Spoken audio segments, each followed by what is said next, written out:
ఈ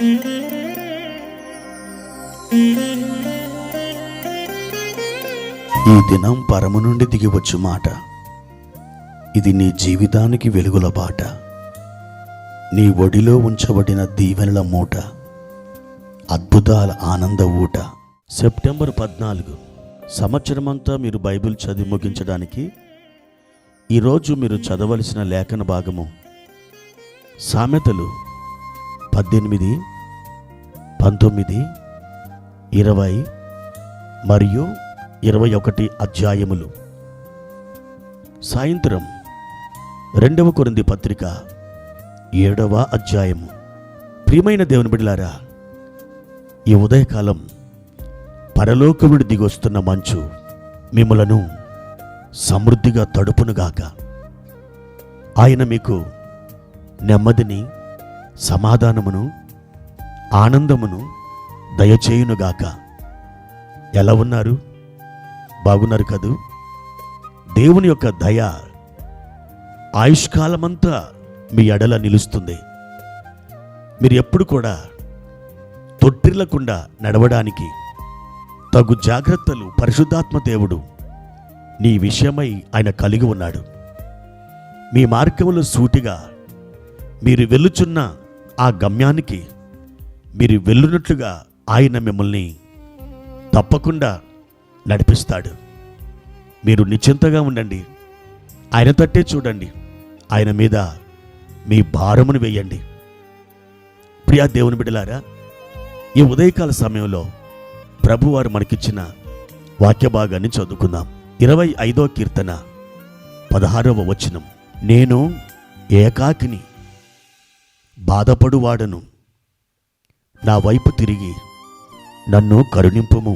ప్రియమైన దేవుని బిడ్డలారా, దావీదు యొక్క చరిత్ర మనం చదువుతున్నప్పుడు మన చరిత్రనే మనం చదువుతున్నామేమో అనిపిస్తుంది. తాను రాసినటువంటి కీర్తనలు మనం చదువుతుంటే పరిశుద్ధాత్మ దేవుడు ఆయన యొక్క జీవితంలోని ప్రతి కోణము నుండి మనతో తప్పకుండా మాట్లాడతాడు. దావీదు ఎన్నెన్ని అనుభవాల గుండా వెళ్ళాడో మన జీవితంలో కూడా అన్నన్ని అనుభవాల గుండా వెళ్ళడానికి అవకాశం ఉంది. మన కొరకు ఒక దావీదుని దేవుడు ఎన్నుకున్నాడు. మన జీవితంలో మనం ఏమేమి ఎదుర్కొంటామో, ఏమేమి అనుభవిస్తామో అవన్నీ కూడా ఆ దావీదు ఎదుర్కొన్నాడు, ఆ దావీదు అనుభవించాడు. ఆ దావీదు దేవునితో ఎలా ప్రతిస్పందించాడో, ఆ దావీదుకి దేవుడు ఎలాగూ జవాబిచ్చాడో మనం కూడా అలాగే ప్రతిస్పందించాలని, మనకుని దేవుడు ఆ విధమైన జవాబులు ఇవ్వాలని ఒక దావీదుని మన ఎదుట నిలబెట్టుకున్నాడు దేవుడు.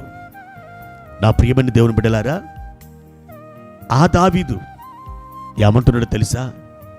నేను ఏకాకిని, బాధపడువాడను, నన్ను కరుణించుము దేవా, నా మీద దయ చూపించుము. దీనముగా అతడు దేవుని సన్నిధిలో ప్రార్థిస్తున్నాడు. ప్రియ సహోదరుడా, సహోదరి, చాలాసార్లు మనకి అనేక మంది బలగము, బంధువులు ఉన్నారనుకుంటాం. కానీ కొన్నిసార్లు ఎవరు లేనట్లుగానే మనం ఫీల్ అవుతాం. మనం ఒంటరి తనములో ఉన్నట్టుగా మనం ఒక భావనలోకి మనం వెళతాం. ప్రియ దేవుని బిడ్డలారా, ఒంటరితనం మనల్ని వెంటాడుతుంది. నాకెవరు లేరు ఈ లోకంలో, నేను ఒక ఏకాకిని దేవా అని అరిచి కేకలు పెడతాం ఆయన సన్నిధిలో. దావీదు కూడా అలాగే ఏడ్చాడు, అలాగే బాధపడ్డాడు. నేను బాధపడువాడనయ్యా, నేను ఏకాకిని తండ్రి, నన్ను కరుణించు ప్రభువా.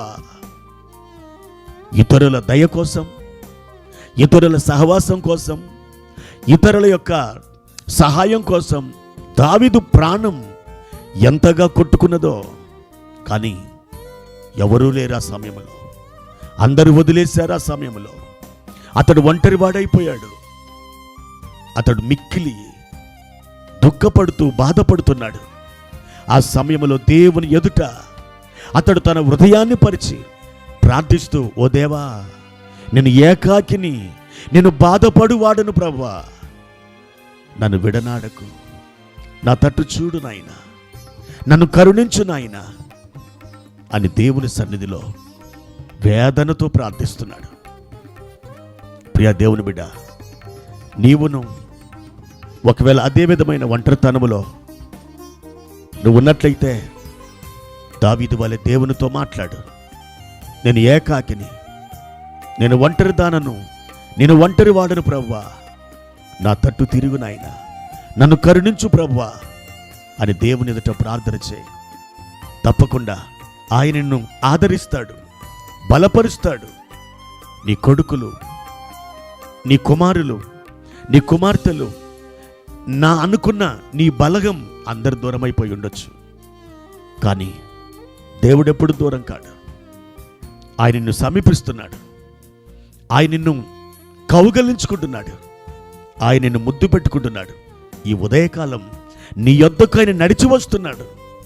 ఒకసారి ఆయన వైపు చూచి, ప్రభువా, నాతోనే ఉండుము నాయన, నాతోనే నడుము నాయన, నాతోనే నివాసము చేయు నాయన ప్రార్థన చేయి. ప్రభు తప్పకుండా గొప్ప ఆదరణతో నిన్ను నింపుతాడు. దేవుడు ఆ విధంగా నిన్ను కరుణించి కాపాడునుగాక. ప్రార్థన. ప్రేమ కలిగిన తండ్రి, మహోన్నతుడా, ఈ ధరలో మేము ఏకాకులం. దావీదు, నేను ఏకాకిని, నేను బాధపడువాడను, నన్ను కరుణించుమని మిమ్మల్ని అడిగినట్లుగా మేమును ప్రభువా మిమ్మల్ని అడుగుచున్నాం. నీవు మాతో ఉంటే మేము ఏకాకులము కాదు నాయనా. మా తండ్రి, మీ సన్నిధి, మీ సహవాసము మాతో ఉంచుమని అయ్యా మిక్కిలి దీన మనసుతో ఈ ఉదయకాలం మీ పాదాల చెంత మేము ప్రార్థిస్తున్నాం. కరుణించండి, కాపాడండి ప్రభువా, నీ కృపతో నింపి వర్ధిల్ల చేయమని యేసు నామమున ప్రార్థించి వేడుకుంటున్నాము తండ్రి. ఆమెన్.